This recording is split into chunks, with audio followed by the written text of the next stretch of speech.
예, 여러분 요즘에 그 대선 이 형국을 어떻게 생각하십니까?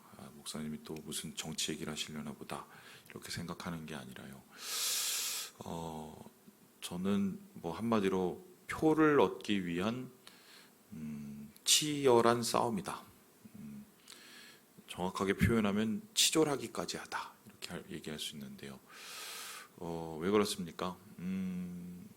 여야가 국민들의 표를 하나씩 하나씩 끌어모아야 티끌 모아 태산이라고 그것 가지고 자기들이 당선이 될 수 있으니까 소위 말해서 정치 이념도 없고 철학도 없는 것 같습니다. 저는 정말 여당과 야당의 공약의 차이가 뭔지를 잘 모르겠어요.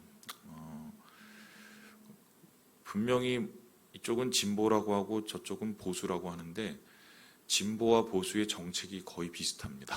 그러니까 우리나라는 사실 진보 보수가 없는 거죠.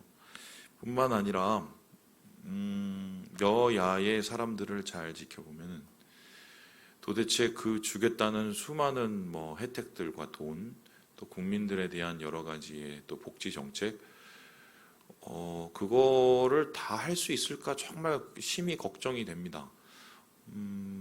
그런데 대선 후보 누구도 그런 얘기를 전혀 하지 않습니다. 그냥 국가에서 나오는 세금이 거의 화수분처럼 되는 것처럼 막 퍼올려도 올려 나오는 무슨 유전처럼 말이죠. 도깨비 방망이라고 생각을 하지요. 그래서 저는 이렇게 생각하고 싶은데 대놓고 거짓말을 하고 있다. 예. 왜냐하면은 이쪽이든 저쪽이든 그 정책을 다 하려면 자기 임기 내에 못할 뿐만 아니라 우리나라가 미국 수준으로 경제가 올라가지 않으면 불가능한 얘기거든요. 그러니까 알면서 속이는 거죠. 전 그렇게 생각을 해요. 이쪽이 저쪽이든. 뿐만 아니라 그렇게 이제 끌어모으면 그나마 낫겠는데 그렇게 끌어모으는 게 안 되면 어떻게 합니까? 남의 표를 깎으려고 노력을 하죠. 남의 표를 뺏지 못하니까 표를 못 찍게 만들려고 노력을 합니다. 그래서 여러 가지 흑색 선전 또 뭐 여러 가지 또 부정적인 이야기들 한마디로 네거티브를 시작을 했는데요. 이건 뭐 과연 이게 무슨 어디 무슨 막장 드라마를 보는 것도 아니고 여야가 양쪽이 이 드러내는 행태들을 보면 참 가관입니다. 가관이에요. 그런데 왜 이 사람들이 이러한 안면몰수를 하면서까지 이렇게 치졸한 경쟁을 하게 될까? 그것은 결국 이건데 물 들어올 때 배를 져야죠. 노를 져야죠. 그렇게 생각을 해서 그래요. 그래서 어떻게든 물이 들어온다. 그게 작은 물이든 큰 물이든 간에 들어오기만 하면 어떻게든 배를 저어서 나가서 어떻게 한번 자기의 지지율을 끌어올리려는 생각입니다. 그게 사실 정치죠. 정치의 생리는 그러한 철학과 이념에 있는 게 아니라 사실 보면은 그러한 당리당략과 계산이 가장 심히 깔려 있는 이게 우리나라 얘기뿐만 아니라 미국도 마찬가지고요. 심지어는 저 프랑스 민주화가 된 저 프랑스도 거의 비슷한 얘기들이 대통령 선거 때 돌거든요. 제가 왜 오늘 이 이야기를 하냐면 그렇게 따져서 생각을 해보면 예수님께서는 확실히 정치하시는 분은 아니었다는 게 오늘 말씀 속에서 분명하게 드러납니다. 우리 함께 66절의 말씀을 같이 한번 읽어보도록 하지요. 같이 읽겠습니다. 시작. 그때부터 그의 제자 중에서 많은 사람이 떠나가고 다시 그와 함께 다니지 아니하더라. 정치인들의 눈에 보기엔 가장 바보 같은 일이죠. 이처럼 좋은 시기가 무엇입니까? 물이 들어와도 한참 물이 들어온 상황이죠. 사람들이 눈이 시뻘개서 예수님을 쫓아다닐 정도였습니다. 뭐 이 정도의 기세를 가지고 예수님께서 사람도 끌어모으고 권력도 끌어모으고 돈도 끌어모으셨으면 아마 유대를 순식간에 뒤집었을 수도 있었을 거예요. 그런데 예수님께서는 흥미로운 것은 가장 사람들의 눈에 들고 가장 자기가 부각될 수 있는 그때에 사람들을 오히려 쫓아내십니다. 그래서 당시에 예수님의 떡을 먹고 예수님의 그 물고기를 먹고 예수님의 따랐던 사람이 최소 2만여 명 이상이죠. 그러니까 갈릴리에 사는 사람들 중에 수많은 사람들이 예수님을 따랐을 것이 분명하단 말입니다. 그런데 그 수많은 사람들은 나중에 다 간 곳이었고 결국 예수님 주위에 남았던 사람들은 12명에 불과했습니다. 얼마나 대단한 기술이에요. 예. 자기한테 오시는 사람들을 다 한꺼번에 쫓을 수 있는 이 엄청난 괴력의 예수님. 왜 이러한 일들이 벌어졌을까? 정치적으로 따졌을 때는 가장 멍청한 일을 예수님께서 하신 이유가 무엇일까요? 예수님께서는 이에 대해서 다음과 같이 얘기를 하시는데요. 우리 함께 65절의 말씀을 같이 한번 읽어보도록 하겠습니다. 시작. 또 이르시되 그러므로 전에 너희에게 말하기를 내 아버지께서 오게 하여 주지 아니하시면 누구든지 내게 올 수 없다 하였노라 하시니라. 그러니까 하나님 아버지께서 자기에게 오게 하신 자들을 예수님께서 부르신다는 뜻입니다. 그러니까 예수님은 어중이 떠중이를 다 모아서 한꺼번에 버스를 태워서 그 버스를 가지고 산에 가든 바다에 가든 가시려는 게 절대 아니었습니다. 주님이 원하시는 자들, 예수님께서 부르시는 자들을 정확하게 부르시기 원하셨습니다. 그렇다면 예수님께서 부르기 원하셨던 사람들은 누구일까요? 똑똑한 사람들일까요? 아니면은 여러 가지의 지혜가 많은 사람들이었을까요? 오늘 말씀을 보면 제자라고 남은 이 12조차도 사실 지식도 없었고 지혜도 없었고 심지어는 예수님에 대한 기본적인 상식도 없는, 한마디로 무지한 사람들이었다는 걸 여러분 아십니까? 우리 함께 60절의 말씀을 같이 한번 읽어보도록 하겠습니다. 시작. 제자 중 여럿이 듣고 말하되 이 말씀은 어렵도다. 누가 들을 수 있느냐 한데. 지금 이 시기가 갈릴리에서 사역을 하신 지 최소 1년, 조금 더 많이 보면 1년 반입니다. 그러니까 예수님께서 앞으로 사역하실 날이 1년이나 1년 반 남지 않은 중간이 한참 지난 시기입니다. 그렇게 따져보면 제자들이 예수님과 함께 지낸 시간이 1년이 넘었습니다. 그러면 예수님의 하신 말씀 중에 반복해서 들었던 말씀도 있었을 것입니다. 그리고 예수님께서 어떤 식의 말씀을 진행하는지 그 뉘앙스를 눈치챘을 것이 분명한데요. 오늘 말씀을 읽어보니 전혀 눈치채지 못하고 전혀 알아듣지 못합니다. 사실 거기에 모인 무리와 이 12제자들은 그렇게 크게 차이가 나지 않는 모습을 보게 됩니다. 이것이 참 답답한 일인가 동시에는 우리에겐 희망이 되는데요. 여러분, 무지해도 예수님을 따를 수 있고요. 무식해도 예수님을 따를 수 있고요. 심지어는 예수님의 말씀을 잘 이해하지 못해도 예수님의 제자가 될 수 있습니다. 제가 거짓말하는 게 아니라 오늘 말씀에 이렇게 나와 있단 말입니다. 그렇다면 이러한 다른 무리하고 별다를 것 없는 이 사람들, 무리들도 수군거리고 제자들도 수군거리고, 무리들도 무슨 말인지 모르고 제자들도 무슨 말인지 몰랐지만 이들을 가름짓는, 이들을 구분하는 중요한 한 가지의 다른 이유들이 있겠죠. 원인들이. 바로 이것 때문에 예수님께서는 무리를 걷어내시고 제자들을 붙잡으셨는데요. 그들을 부르셨죠. 그렇다면 이 제자들과 무리들의 가장 큰 차이는 무엇일까? 여기에 대해서 예수님께서는 시몬 베드로의 대답을 우리에게 전하고 계시죠. 우리 함께 68절의 말씀을 같이 한번 읽어보도록 합니다. 68절입니다. 시작.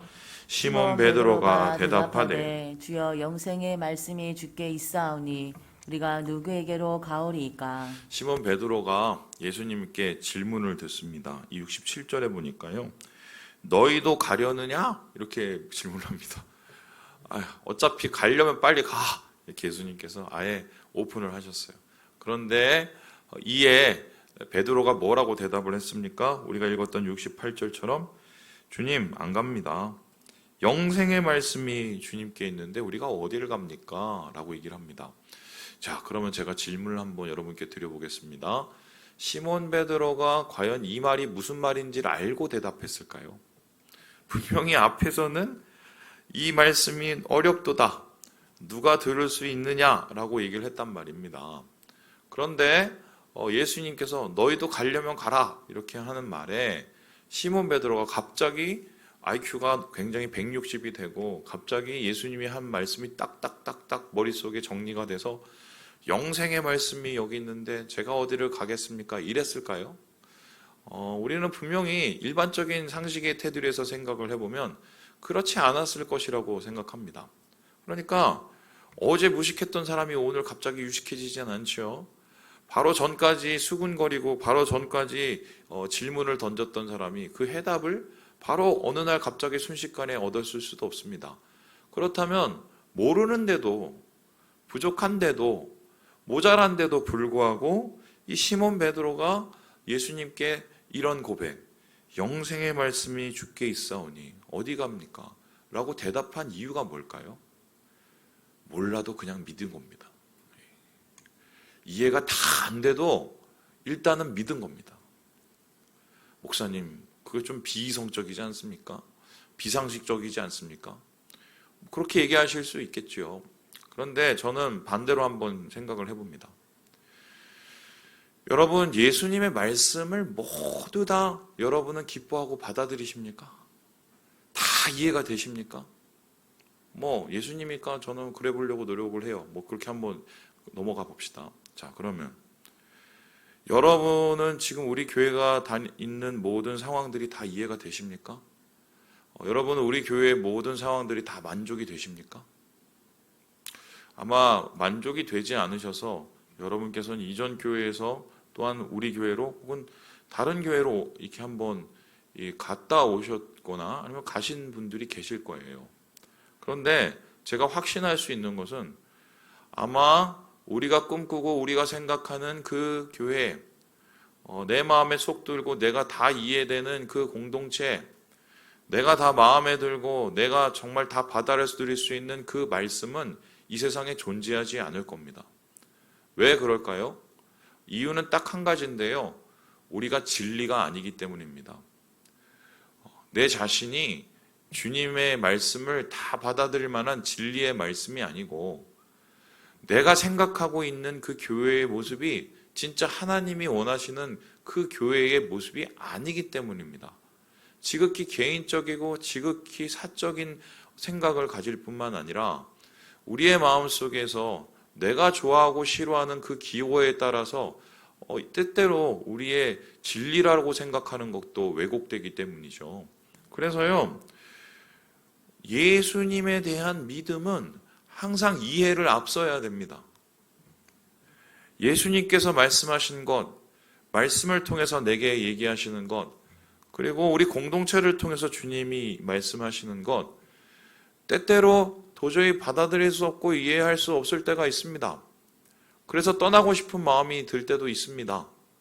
물론 이 코로나가 2년 동안 지내되면서 많은 분들이 그렇게 떠나셨겠죠.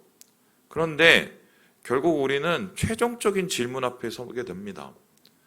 그래도 나는 예수를 믿는가? 그래도 나는 예수를 따르겠는가? 이게 먼저예요. 제자들이 나중에 예루살렘에 올라갔을 때 그들은 생각했습니다.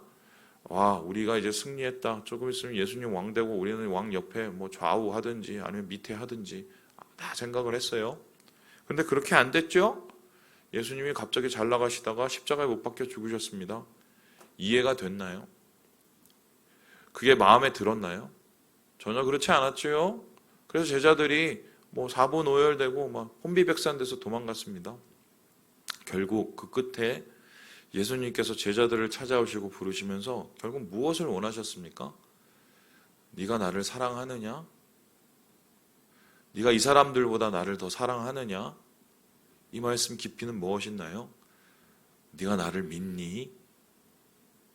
그럼에도 불구하고 네가 나를 따를 거니? 이 질문이죠. 믿음이라는 것은 그렇습니다. 모든 이해를 앞섭니다. 모든 지혜를 앞섭니다. 우리가 가지고 있는 모든 기호를 앞섭니다. 그래야 믿을 수가 있습니다. 내 마음에 다 들고 내 마음에 이해되고 내 생각에 다 옳은 그런 말씀은 이 세상에 존재할 수 없고요. 아마 그것이 있다면 하나일 거예요. 사기죠. 사기예요. 예, 말씀을 마치려고 합니다. 너희도 떠나려느냐? 그렇죠? 너희도 가려느냐? 이 질문을 바꿔서 생각하면 내가 너희를 부른다는 소리예요. 나를 믿고 나를 따르라는 주님의 요청입니다. 주님은 많은 사람들이 주를 떠난 그 자리에서도 이 12제자 중에 주를 믿고 따를 사람들을 이렇게 부르셨어요. 오늘날 수많은 사람들이 교회를 떠나가고 교회를 욕하고 심지어 교회를 무너뜨리고 있는 이 상황 속에서도 주님의 이 요청은 아직도 끝나지 않고 있습니다. 너는 나를 따르겠느냐? 너는 나를 믿겠느냐? 여러분, 이 질문에 아멘으로 대답하시고 주님의 은혜의 자리, 주님의 사랑의 자리, 주님을 가까이 하는 자리에 이르러서 하나님 앞에 영광을 돌리는 우리 모든 형제 자매들 되시길 주님의 이름으로 축원합니다.